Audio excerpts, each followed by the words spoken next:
আমরা আজকাল সবচেয়ে দামি জিনিসটাই সবচেয়ে বেশি নষ্ট করছি, তা হলো সময়।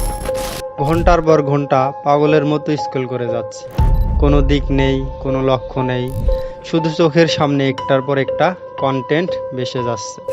রাত জেগে চ্যাট করি, যাদের সাথে কথা বলে কোনো ভবিষ্যৎ নেই, তাদের জন্য ঘুম আরাম করে দিয়েছি। আর সকালটা কাটে ঘুমিয়ে, অলসতা, সিরিজ আর মুভি দেখে হাতের মতো লম্বা সময় চলে যাচ্ছে। একবারও নিজেকে জিজ্ঞেস করি না এতটা সময় আমি কাকে দিচ্ছি আর কি হারাচ্ছি।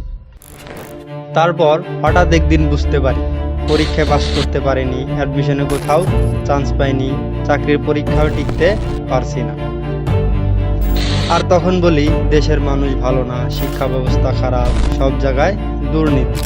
কিন্তু বলো তো ভাই, আমরা নিজেরাই কি সবটুকু দিয়েছি? আমরা কি আমাদের সময়টাকে সত্যিকার অর্থে মূল্য দিয়েছি? জীবন খুব ছোট, সময় খুব দ্রুত চলে যায়। তা আজকে অবহেলা করছো, সেটা একদিন আফসোসে ফিরে আসবে। তোমার স্বপ্ন আছে আমি জানি, তুমি পারো এটাও জানি, শুধু এখনই শুরু করতে হবে একটু একটু করে। সময় নষ্ট করো না ভাই, আজকের তুমি যেন আগামী দিনে নিজের দিকে তাকিয়ে বলতে পারো আমি লড়েছিলাম, থেমে যাইনি।